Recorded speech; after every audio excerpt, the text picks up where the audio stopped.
I didn't realize the change that was happening to me, the way I was portraying, or the way I was counter arguing myself into actually moving out of Colorado.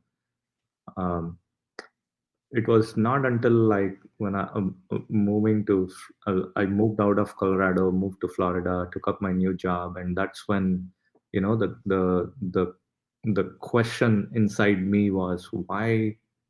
What was that which made me move when I would boast to everybody about living in Colorado as the best state to be in compared to anywhere in comparison to anywhere else.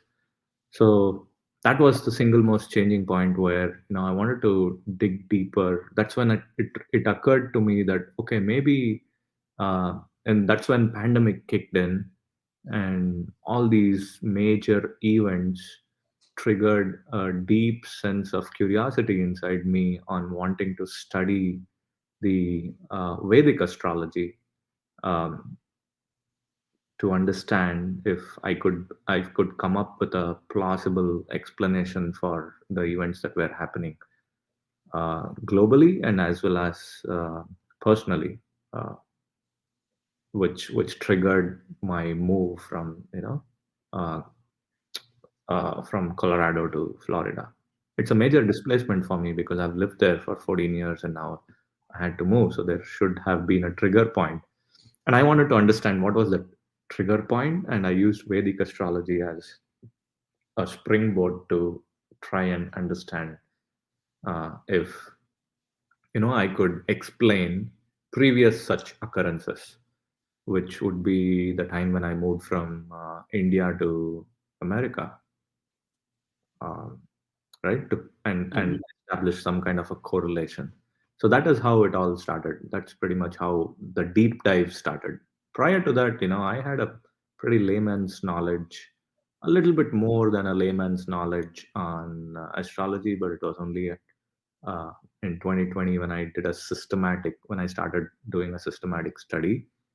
And yeah, I'm nowhere near understanding uh, uh, Vedic astrology. It's an ocean, right? So it's a great resource that our Maharishis have left behind, and I don't think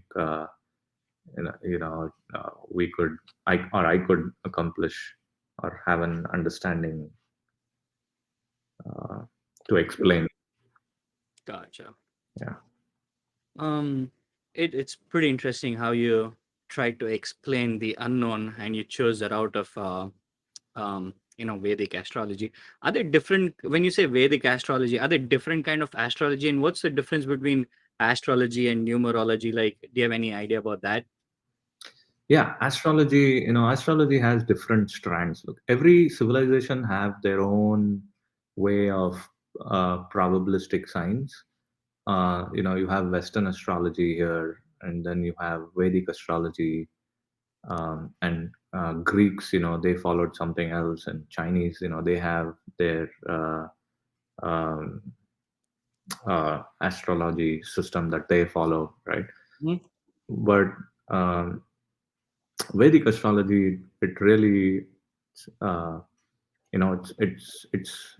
it opens up. Um, it's purely based on mathematical calculations, Wow. and it is not. When I say probabilistic science, it is not. It's probabilistic science in the outcomes, but the calculations are highly mathematical. That was another reason that got me interested on uh, you have computers now, so you can plug in your birth date and then you can get a snapshot of your birth chart and what the sky looked like when you were born.